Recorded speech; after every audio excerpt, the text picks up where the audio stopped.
Hello everyone, welcome back to my channel. நம்ம பார்க்க போகிற topic group by and having class. Group by அப்படின்னா என்னென்னா, ஸோ இப்போ நம்மக்கிட்ட ஒரு டேபிள் இருக்குது. அந்த டேபிளை நம்ம குரூப் பண்ணி ஒரு சம்மரைஸ்டு ரிப்போர்ட்டாக ப்ரொடியூஸ் பண்ணணும். நீங்கள் இப்போ இல்லை ஒரு ஐடி ஃபீல்டையோ ஒரு ஒர்க்கிங் பிளேஸ்க்கோ போகிறீங்க. ஸோ அந்த இடத்துல உங்களுக்கு ஃபைனலாக எனக்கு ஒரு ரிப்போர்ட் கொடுங்க அப்படின்னு சொல்லி கேட்பாங்க, ரைட்? Final report. அந்த ரிப்போர்ட் எப்படி இருக்கணும் அப்படின்னா, இது நாள் வரைக்கும் பண்ண ஒர்க்கெல்லாம் ஒரு சம்மரைஸ்டு பண்ணுற மாதிரி ஹோல் ஒர்க்கையும் ஒரு ரிப்போர்ட் ஃபார்மேட்டில் ஒரு சிங்கிள் ஷீட்டோ ஒரு 2 or more ஷீட்லேயோ நம்ம ப்ரொடியூஸ் பண்ணி கொடுப்போம். அப்போ நம்ம பண்ண ஒர்க்கெல்லாம் பார்க்கும்போது ஒரு சம்மரைஸ்டு ஃபார்மாக இருக்கணும். அப்போ நம்ம டேட்டா பேஸில் இருக்க டேபிள்ஸை ஒரு சம்மரைஸ்டு ரிப்போர்ட்டில் காட்டணும் அப்படின்னா நம்ம யூஸ் பண்ணுறது குரூப் பை கிளாஸஸ், ரைட்? அப்போது இது கம்பைன் ஆல் தோஸ் ரெக்கார்டுனா நமக்கு நல்லா தெரியும் ரோஸ். அப்போ எல்லா ரோஸையும் கம்பைன் பண்ணி அதை ஒரு சம்மரைஸ்டு ரிப்போர்ட் ஃபார்மில் ப்ரொடியூஸ் பண்ணோம், கரெக்டுங்களா? அப்போது நம்ம இந்த சம்மரைஸ்டு ரிப்போர்ட்டை எப்படி ப்ரொடியூஸ் பண்ண போகிறோம் அப்படின்னா, பர்டிகுலர் ஃபீல்டை வச்சு தான் நம்மளோட ரிப்போர்ட்டை சம்மரைஸ் பண்ண போகிறோம். பர்டிகுலர் ஃபீல்டு அப்படின்னா என்னென்னா காலம் தான். அந்த காலம் ஆர் குரூப் ஆஃப் ஃபீல்டை வச்சு தான் நம்ம இதை சம்மரைஸ் பண்ண போகிறோம், ஓகேவா? இதுதான் மெயினான பர்பஸ் ஃபார் குரூப்பிங், ரைட்? இந்த குரூப்பிங்கை நம்ம எப்படி பெர்ஃபார்ம் பண்ண போகிறோம் அப்படின்னா, with the help of aggregate ஃபங்க்ஷனை வச்சு தான் நம்ம பெர்ஃபார்ம் பண்ண போகிறோம், ரைட்? அந்த அக்ரிகேட் ஃபங்க்ஷனை வச்சு தான் நம்மளோட ஒர்க் எல்லாமே ப்ராசஸ் ஆகும். இந்த அக்ரிகேட் ஃபங்க்ஷன் தான் என்ன ப்ரொடியூஸ் பண்ணோம் அப்படின்னா, value of each group, right? அப்போ அக்ரிகேட் ஃபங்க்ஷன்ஸ்னால் என்ன அப்படின்னு பார்த்தோம்னா, sum, average, min, max, count, இதுதான் நமக்கு தெரியும் அக்ரிகேட் ஃபங்க்ஷன்னாலே ஓப்பனிங் அண்ட் க்ளோசிங் பேரந்தஸ் கண்டிப்பாக இருக்கும், ரைட்? இதை வச்சு நம்ம எப்படி query எழுத போகிறோம் அப்படின்னு சொல்லி பார்த்தோம் அப்படின்னா, இதை தாங்க கமெண்ட். நல்லா ஞாபகம் வச்சுக்கோங்க, ரொம்ப ஈஸியான கமெண்ட்ஸ் தான், ரைட்? செலக்ட்னு சொல்லி கொடுத்தாச்சு, ரைட்? நீங்கள் செலக்ட் எழுதிக்கோங்க. ஃப்ரம் கடத்துன்னு கொடுத்துருக்க டேபிளில் இருக்க டேபிளோட நேம் எழுதிக்கோங்க. 3rd லைனில் குரூப் பை எழுதிக்கோங்க. இது காமனாக குரூப் பைக்குரிய கொஷின் தான் அப்படின்னு சொல்லி ஐடென்டிஃபை பண்ணிட்டா இந்த 3 லைனும் ஃபஸ்ட்டு நீங்கள் எழுதிக்கோங்க.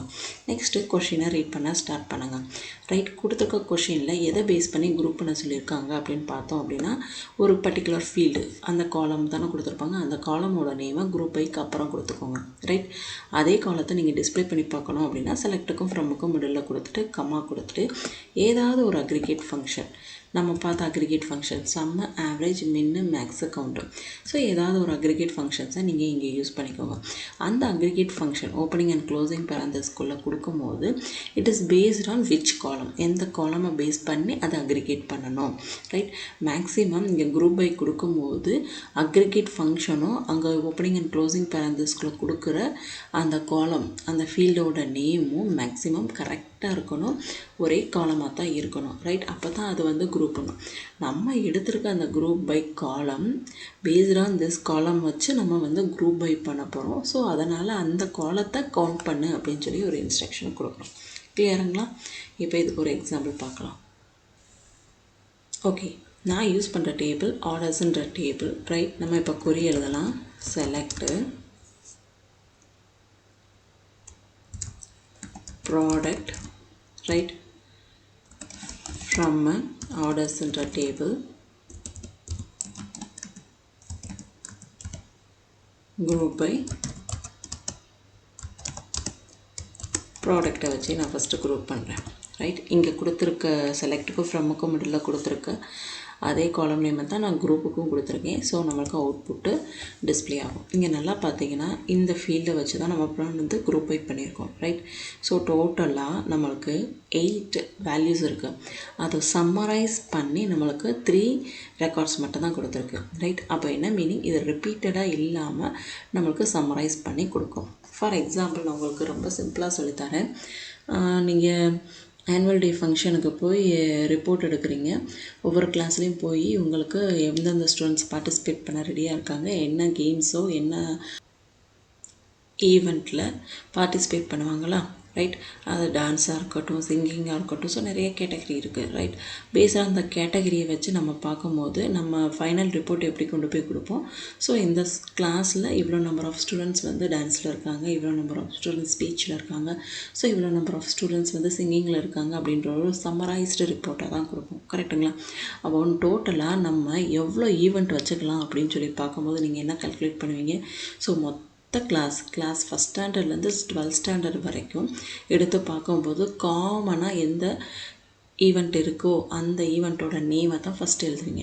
அதே மாதிரி ஒவ்வொரு ஃபில்ட்ரு பண்ணி அந்த காமனாக எல்லாருமே அக்செப்ட் பண்ண அந்த ஈவெண்ட்டை தான் நம்ம எடுத்து எழுதுவோம். அதை தான் இங்கே என்ன சொல்கிறோம் அப்படின்னா குரூப் பை அப்படின்ற வேர்டை யூஸ் பண்ணுறோம். ஓகே, நெக்ஸ்ட் கான்செப்ட், நெக்ஸ்டட் குரூப்பிங் பண்ணுறோம்.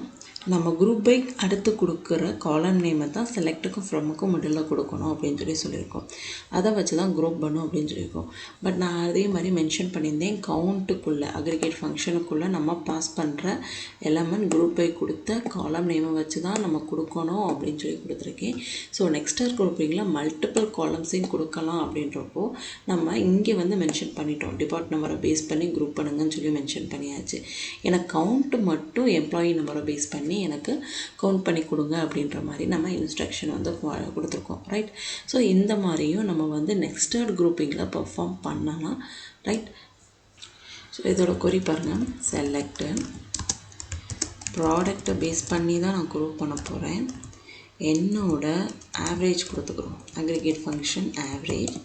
ஸோ இதுக்குள்ளே ப்ரைஸை பேஸ் பண்ணி நான் அக்ரிகேட் பண்ணுறேன். From orders group by product. ஓகேவா? ஸோ நம்ம குரூப் பண்ணது ப்ராடக்டை பேஸ் பண்ணி. அப்போ லேப்டாப்போட ஆவரேஜ் இது தான், ஸ்மார்ட் ஃபோனோட ஆவரேஜ், ஹெட்ஃபோனோட ஆவரேஜ். அப்போ அதோட மீனிங் என்ன அப்படின்னா, நல்லா பார்த்தோம் அப்படின்னா லேப்டாப் 1 2 3 4 லேப்டாப்போட வேல்யூஸை எடுத்து ஆட் பண்ணி 4ஆல் டிவைட் பண்ண வேல்யூஸ் தான் நம்மளுக்கு இங்கே கிடைக்கும். ரைட், அதே மாதிரி ஸ்மார்ட் ஃபோன் 1 2 3 அந்த 3 வேல்யூஸ் எடுத்து ஆட் பண்ணி 3ஆல் டிவைட் பண்ண வேல்யூஸ் தான் இங்கே கிடைக்கும்.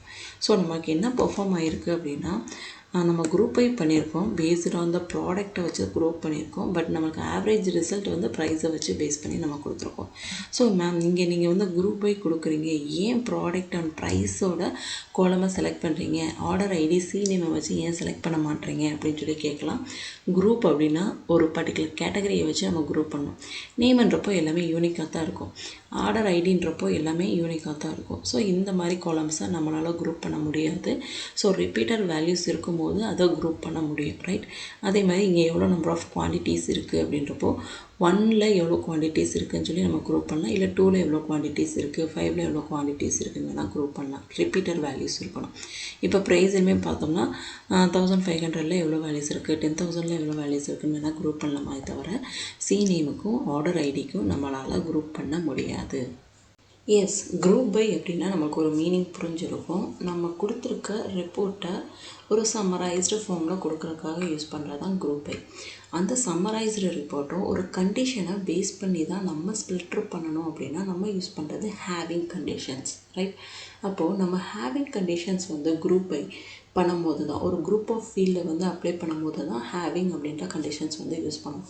கண்டிஷன்ஸ் அப்படின்னாலே நமக்கு என்ன ஞாபகம் வரும், வேர் கண்டிஷன்ஸ் தான் ஞாபகம் வரும். ரைட்டா, வேர் கண்டிஷன் நம்ம எங்கே அப்ளை பண்ணுவோம் அப்படின்னா, நம்ம வேர் கண்டிஷன் எல்லாமே ஒரு இண்டிவிஜுவல் ரோஸ்க்கு மட்டும்தான் நம்மளால் அப்ளை பண்ண முடியும். பட் ஹேவிங் வந்து குரூப் ஆஃப் கண்டிஷன்ஸ்க்கு நம்ம அப்ளை பண்ணுறோம். ஓகேவா, இந்த வேர் கண்டிஷனில் நம்மளால் அக்ரிகேட் ஃபங்க்ஷன்ஸை யூஸ் பண்ண முடியாது, பட் நம்மளால் ஹேவிங் கண்டிஷன்ஸில் யூஸ் பண்ண முடியும். அப்போ what is the difference between where and having கண்டிஷன்ஸ்க்குள்ள டிஃப்ரென்ஸ் கேட்டாங்க அப்படின்னா, ஃபஸ்ட்டு டிஃப்ரென்ஸ், ஹேவிங்கில் அக்ரிகேட் ஃபங்க்ஷன் யூஸ் பண்ண முடியும், வேரில் அக்ரிகேட் ஃபங்க்ஷன் யூஸ் பண்ண முடியாது. ஹேவிங் அப்படின்றது குரூப் ஆஃப் ஃபீல்டு, வேர் அப்படின்றது இண்டிவிஜுவல் காலம் ஆர் இண்டிவிஜுவல் ரெக்கார்ட் அப்படின்னு சொல்லிட்டோம்னாலே 2 டிஃப்ரென்ஷியேஷன் முடிஞ்சிடும். ஓகே, இதோட சின்டாக்ஸ் பார்க்கலாம். ரைட், நம்ம ஃபஸ்ட் லைனில் செலக்ட்டு, செகண்ட் லைனில் ஃப்ரம் கொடுத்துருக்க டேபிளோட நேமு, தேர்ட் லைனில் ஆர்டர் பை, ஃபோர்த் லைனில் ஹேவிங் சொல்லி எழுதிக்கோங்க. ரைட், இப்போ நீங்கள் டிசைட் பண்ணிக்கோங்க எந்த காலமாக பேஸ் பண்ணி குரூப் பண்ண போகிறீங்க. அந்த காலம் நேம் குரூப் பை பக்கத்தில் இருக்கணும். ஓகேங்களா, அதை எழுதிக்கோங்க. கொடுத்துருக்க கொஷினில் எந்த காலமாக பேஸ் பண்ணி குரூப் பண்ண சொல்லியிருக்காங்களோ அந்த காலம் நேமை இங்கே மென்ஷன் பண்ணிக்கோங்க. ஓகேவா, டிஸ்பிளே ஸ்டேட்மெண்ட்டில் செலக்டுக்கும் ஃப்ரம்முக்கும் முடியல என்ன கொடுத்துருக்காங்கன்னு பார்த்துக்கோங்க. நம்ம இப்போ பார்க்குறது ஹேவிங் கண்டிஷன்ஸ். அப்போ கண்டிஷன்ஸும் ஃபஸ்ட்டு செக் பண்ணி பாருங்கள். ரைட், எந்த காலமை பேஸ் பண்ணி குரூப் பண்ணுறீங்களோ அந்த காலமை வச்சு கண்டிஷன்ஸ் அப்ளை பண்ணி பாருங்கள்.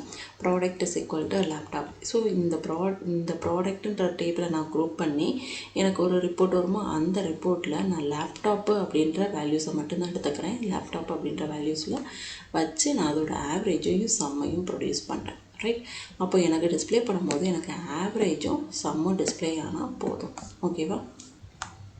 இப்போ டிஸ்பிளே பண்ணி பார்க்கலாம். Select AVG of price comma என்ன அக்ரிகேட் ஃபங்க்ஷன்ஸ் வேணாலும் நீங்கள் யூஸ் பண்ணிக்கலாம். நான் அக்ரிகேட் ஃபங்க்ஷன்ஸ் மென்ஷன் பண்ணியிருந்தேன்னா ஸோ எந்த அக்ரிகேட் ஃபங்க்ஷன் உங்களுக்கு வேணுமோ அந்த அக்ரிகேட் ஃபங்க்ஷன்ஸ் வந்து நீங்கள் யூஸ் பண்ணிக்கலாம். ஃப்ரம் ஆர்டர்ஸ் குரூப் பை ப்ராடக்டை பேஸ் பண்ணி குரூப் பண்ணுறேன். Right. Product having product is equal to laptop.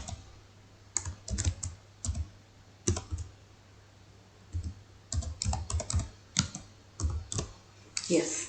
So இங்கே பாருங்கள், லேப்டாப் 1 2 3 4 லேப்டாப்ஸ் இருக்கா? ரைட். அந்த 4 லேப்டாப்ஸையும் அதோட வேல்யூஸ் ப்ரைஸ் இருக்கா, எல்லா வேல்யூஸையும் ஆட் பண்ணி 4ஆல் டிவைட் பண்ண ஆவரேஜ் வேல்யூஸ் சம் வேல்யூஸ் வந்து இங்கே இருக்குது. ஸோ நீங்கள் இதே இடத்துல இங்கே என்கிட்ட ப்ராடக்ட்டுன்னு சொல்லி கொடுத்துருந்தீங்கன்னா அந்த ப்ராடக்டோட நேமையும் சேர்த்து டிஸ்பிளே பண்ணி காமிச்சிருக்கோம். ஓகேவா? சிபிஎஸ்சி அகாடமிக்கிலேருந்து எடுத்த சாம்பிள் பேப்பர்ஸ் தான். Question number 32. இது லாஸ்ட் இயர் 2024-25 சாம்பிள் பேப்பர்ஸ் தான். ரைட். இதில் கேட்டிருக்க அந்த குரூப் பை கொஷினுக்கு நம்ம எப்படி ஆன்சர் பண்ணணும் அப்படின்னு சொல்லி நம்ம டிஸ்கஸ் பண்ணிக்கிறோம். ரைட். கொடுத்துருக்க கொஷினை ஃபஸ்ட்டு நல்லா ரீட் பண்ணுங்கள். டு டிஸ்பிளே அப்படின்னு பார்த்தோன்னே நம்ம என்ன டைப் பண்ணுவோம்? செலக்ட் கொடுத்தாச்சா? நெக்ஸ்ட் லைனில் அஸ் யூஷுவல் நமக்கு தெரியும் ஃப்ரம்முக்கு அடுத்து டேபிளோட நேமும் நம்ம இங்கே டைப் பண்ணியாச்சு. Orders table. ரைட். நெக்ஸ்ட்டு நம்ம என்ன டைப் பண்ணுவோம்? இது குரூப் பைக்குரிய கொஷின் அப்படின்றனால குரூப் பை சொல்லி கொடுத்தாச்சு. ரைட். இப்போது நல்லா ரீட் பண்ணி பாருங்கள். Total quantity for each product எந்த காலமை பேஸ் பண்ணி? ப்ராடக்ட்ன்ற காலமை பேஸ் பண்ணி தான் குரூப் பண்ண சொல்லியிருக்காங்க. ரைட். அப்போ ப்ராடக்ட் அப்படின்றது குரூப் பை கமாண்டுக்கு அப்புறம் நம்மளுக்கு வர வேண்டிய நேமு. ஸோ ப்ராடக்ட் வந்து கொடுத்தாச்சு. Excluding product with total quantity less than 5 இருக்கணும். அப்போ ஒரு கண்டிஷன் கொடுத்துருப்பாங்க. கண்டிஷன்ஸ் வந்து நம்ம யூஸ் பண்ணுறது ஹேவிங் தான். ரைட். ஹேவிங் கண்டிஷன்ஸில் நம்மளுக்கு என்ன கொடுத்துருக்காங்க அப்படின்னா டோட்டல் குவான்டிட்டி லெஸ் தென் 5. இங்கே வந்து நம்ம குவான்டிட்டி லெஸ் தென் 5 அப்படின்னு சொல்லி நம்ம கொடுக்கலாமா? கொடுக்க முடியாது. ஏன்னா குவான்டிட்டி லெஸ் தென் 5 நம்மளால் கொடுக்க முடியாது. ஏன்னா நம்ம ஹேவிங் அப்படின்றப்போ ஒரு குரூப் ஆஃப் ஃபீல்டை வச்சு தான் கண்டிஷன்ஸுமே செக் பண்ணோம்.